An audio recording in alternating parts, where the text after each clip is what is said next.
et bienvenue sur la chaîne Citoyen Lucide. Nous sommes aujourd'hui mardi le 12 juillet 2022.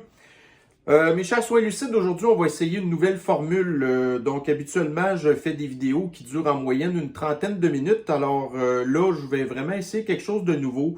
Donc chaque capsule en fait va se limiter à 3 sujets et on va à ce moment-là tout simplement rentrer plus ou moins dans le sujet là, en fonction là, de l'importance de la nouvelle.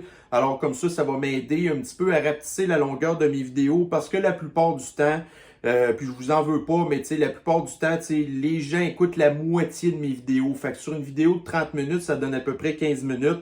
Fait que si mes nouvelles vidéos peuvent durer à peu près ça, 15-20 minutes, ça serait vraiment très bien. Alors, voici les sujets en fait que j'ai sélectionnés pour aujourd'hui. On va commencer avec le scandale Uber.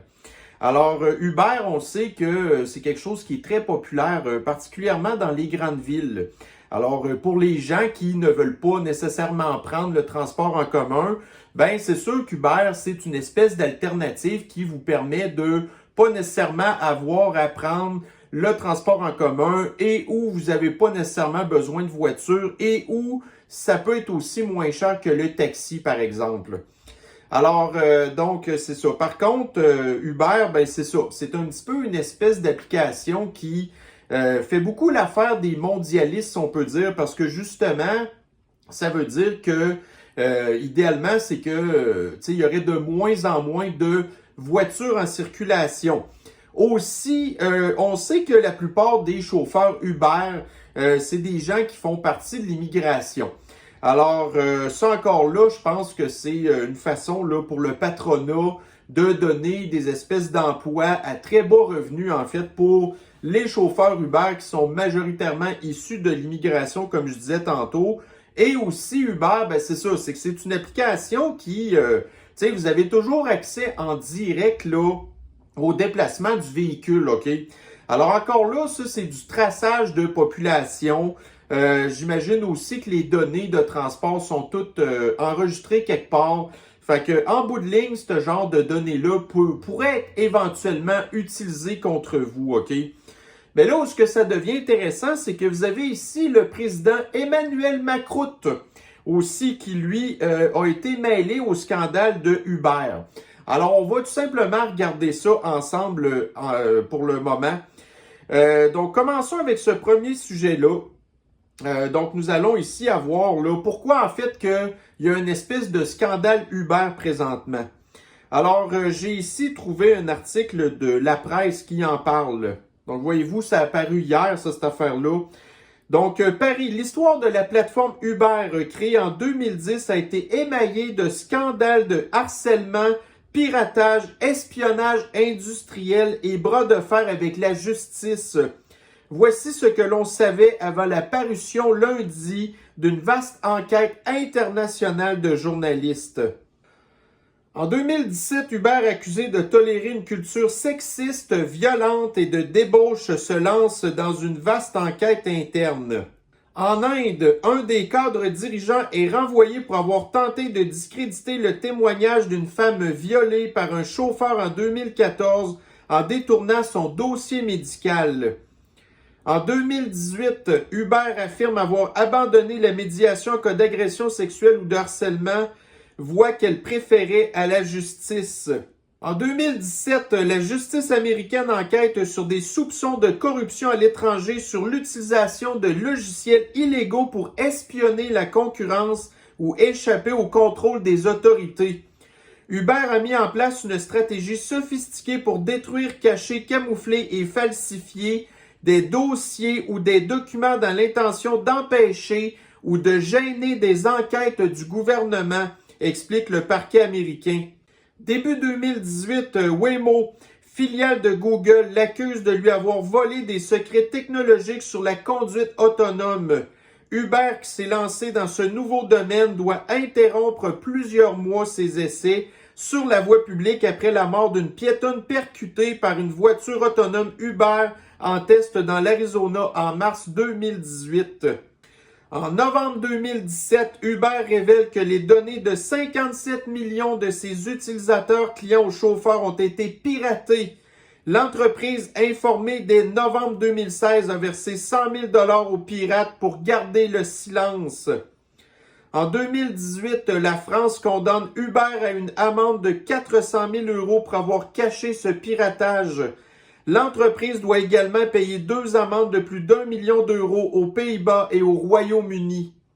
En juillet 2021, Uber ajoutait une annexe à ses conditions d'utilisation précisant qu'elle peut restreindre de manière définitive l'accès à l'application sans motif particulier et à tout moment.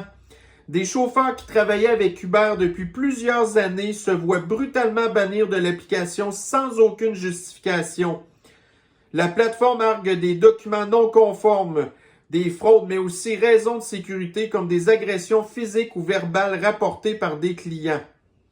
Alors ça, grosso modo, c'est certaines affaires qu'on a entendu parler là, de Uber.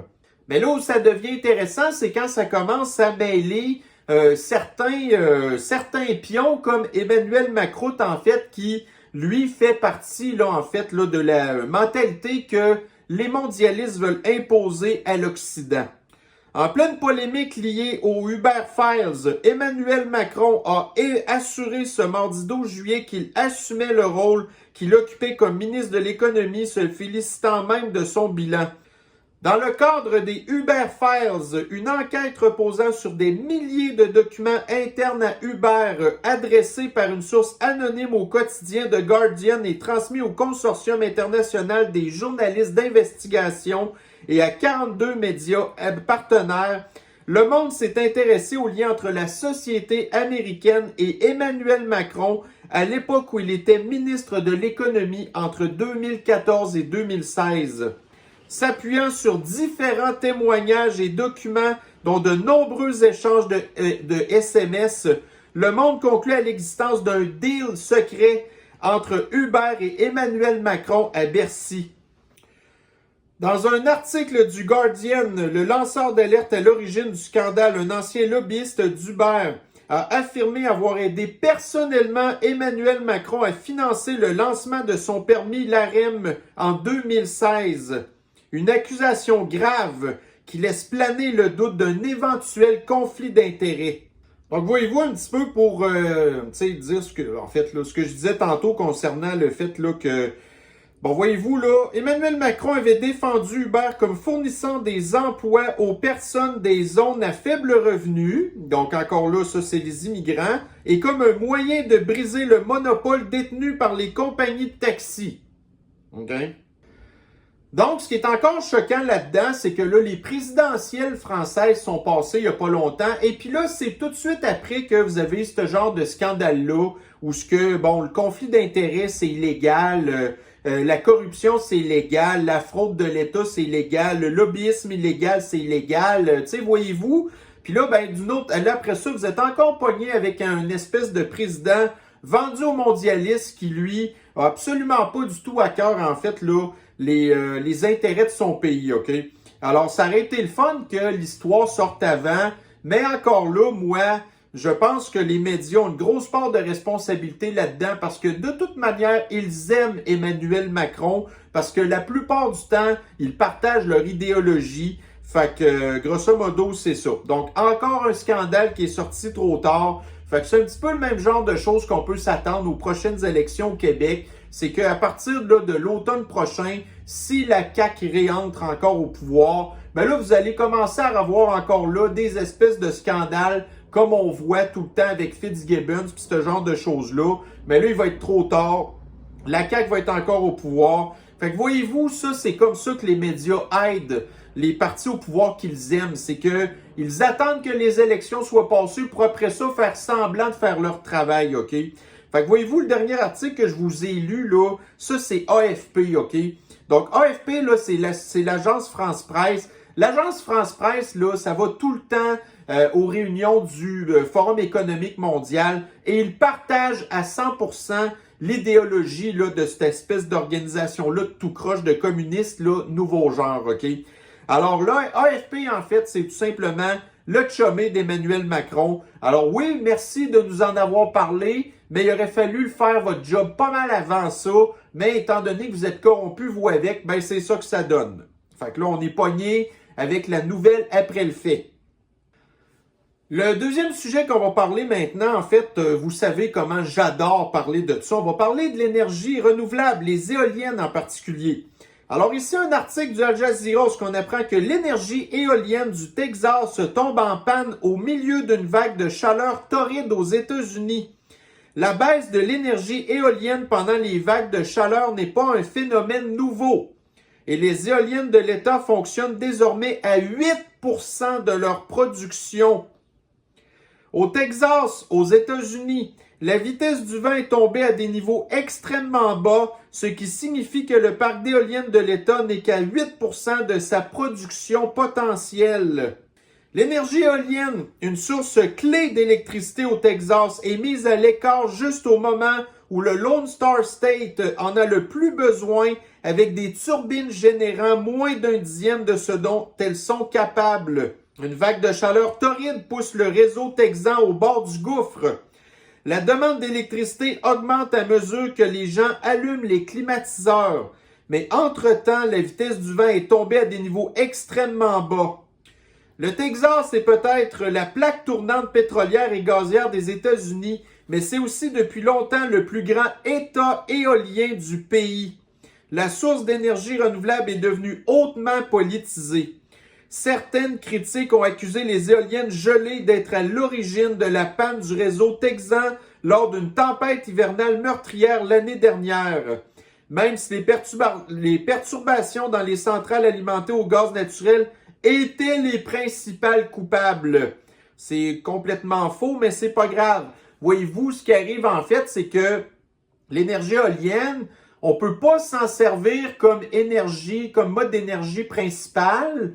Mais là, quand ça vient le temps de vouloir l'utiliser comme mode d'énergie d'appoint, ben là, voyez-vous, en plein été, on peut pas se fier là-dessus parce qu'il fait trop chaud, ils vendent pas assez. Puis là, l'hiver, ben c'est le contraire. À cause de la neige ou du gel, on peut pas s'en servir non plus. Pendant la saison aussi des ouragans, ben là, tu peux pas faire fonctionner les éoliennes parce qu'ils vendent trop fort, ça peut les briser. Fait qu'en bout de ligne, l'éolienne, ça sert à quoi puis ça sert à quand? Quand est-ce que l'éolienne est capable de produire 100% de la capacité d'énergie qui est supposée? Fait que là, en bout de ligne, ce que ça veut dire, c'est que il faut que tu en installes de plus en plus pour être capable de produire un peu d'énergie. OK? Fait que les éoliennes, là, c'est vraiment de la grosse marde, là. On espère que l'énergie éolienne sera beaucoup plus robuste mardi lorsque la configuration météorologique devrait se déplacer vers le Nouveau-Mexique. Fait que ça veut dire quoi? Que les températures vont baisser, puis que là, en bout de ligne, les Texans vont avoir moins besoin d'électricité pour faire fonctionner leur air conditionné. D'ailleurs, un autre petit article là, que j'ai trouvé il n'y a pas longtemps, c'est que là, actuellement, les vagues de chaleur, ça correspond aussi avec la hausse de la mortalité des personnes très vulnérables. Alors, c'est pas une fois que la température a baissé que c'est là que c'est le temps de faire de l'énergie pour de l'air climatisé qu'on a moins besoin. Hein? Alors, voyez-vous, donc là, encore là, une fois, c'est une preuve supplémentaire que l'énergie éolienne, c'est de la grosse bullshit. Et le troisième et dernier sujet aujourd'hui, on va parler un petit peu de la situation au Sri Lanka. Donc, vous avez probablement vu actuellement que le Sri Lanka est complètement... en fait, là, c'est la révolte complète. Vous avez là, le premier ministre du Sri Lanka qui a été obligé de fuir le pays. Le palais présidentiel ou ministériel est occupé par la population. Et puis là, la population s'attend à voir un changement de régime, OK? Alors, j'ai ici vu hier sur Twitter, en fait, là, une publication de Jack Posobiec, en fait, là, qui est un espèce là, de commentateur de l'actualité américain, conservateur, qui est très prominent, si on peut dire, là. Alors, donc, voyez-vous, en fait, ça, c'est quelque chose que je m'étais pas nécessairement super informé. Mais il semblerait que l'ancien premier ministre du Sri Lanka, en fait, avait des très, très gros liens avec le Forum économique mondial, imaginez-vous. Alors, tu sais, je vais vous mettre ici à l'écran, en fait, comme quoi que dans le Forum économique mondial de 2018, vous aviez le premier ministre du Sri Lanka qui était tout content de dire que d'ici 2025, qu'il allait révolutionner l'économie de son pays et qu'il serait de plus en plus riche d'ici ce temps-là. Alors, donc, il est encore possible là, de faire la recherche sur Google Alors, comment est-ce que je vais faire que le Sri Lanka sera riche d'ici à 2025? Le Forum économique mondial. Donc là, vous êtes capable de faire cette recherche-là sur Google et on vous amène en fait là, à un lien qui peut vous permettre d'accéder au Forum économique mondial. Mais là, si vous cliquez sur le lien, oups, comme par hasard, le Forum économique mondial a fait disparaître le lien.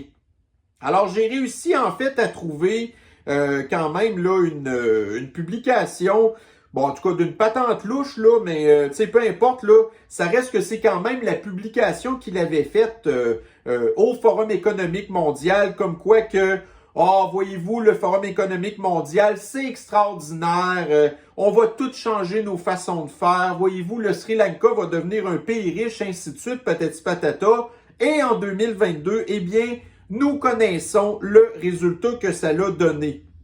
Donc ici, un article en fait là du spectator.com.au, ça c'est australien en fait. Donc de toute manière, là, vous pouvez avoir beaucoup de couverture médiatique de ce qui se passe présentement au Sri Lanka. Et aussi, bon, quand on s'intéresse un petit peu à ça, donc non seulement le Sri Lanka a été vendu aux mondialistes du Forum économique mondial, mais vous avez aussi là, le principal port, OK? Donc, le Sri Lanka, une de ses activités principales, en fait, c'était ses activités portuaires, là. Donc, on a ici le plus gros port du Sri Lanka qui a été construit en 2010. Sa construction a démarré en janvier 2008. Son coût est de 360 millions de dollars et a été financé à hauteur de 85% par la Banque d'exportation et d'importation de Chine.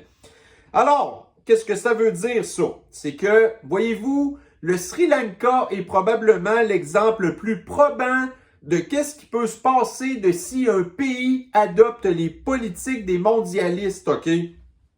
Alors, dans ma tête à moi, en fait, on peut voir que c'est aussi dévasté possiblement que le Venezuela. Donc, j'ai été m'informer un petit peu le Venezuela à l'époque, parce que c'était Hugo Chavez qui était le président suprême du Venezuela. Donc, lui, en fait, ne faisait pas partie du Forum économique mondial, même qu'au contraire, il avait parti à une espèce d'anti-Forum économique mondial, OK? Par contre, Hugo Chavez, en fait, c'est un communiste, là, mais un communiste de première génération. Alors que le Sri Lanka, qui a adopté, en fait, les politiques des mondialistes du Forum économique mondial, ben ça, c'est un communisme de seconde génération.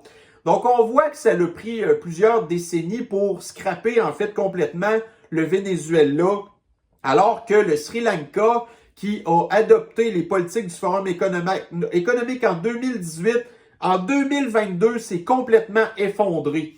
Donc, le communisme 2.0 du Forum économique mondial est encore plus destructeur, en fait, que le communisme de première génération. Alors, grosso modo, c'est un petit peu ce que je voulais vous dire là-dessus. Tu sais, je veux pas nécessairement rentrer dans le gros détail, mais tout simplement que vous compreniez que pourquoi est-ce que le Sri Lanka est présentement en train de se révolter? Ben, c'est tout simplement à cause des mondialistes. Donc, mes chers citoyens lucides, eh bien, ça met fin à cette petite capsule on pourrait dire, web journal du mardi 12 juillet. Donc, on se reprendra sur une prochaine capsule bientôt. Bonne journée à vous. Bye bye.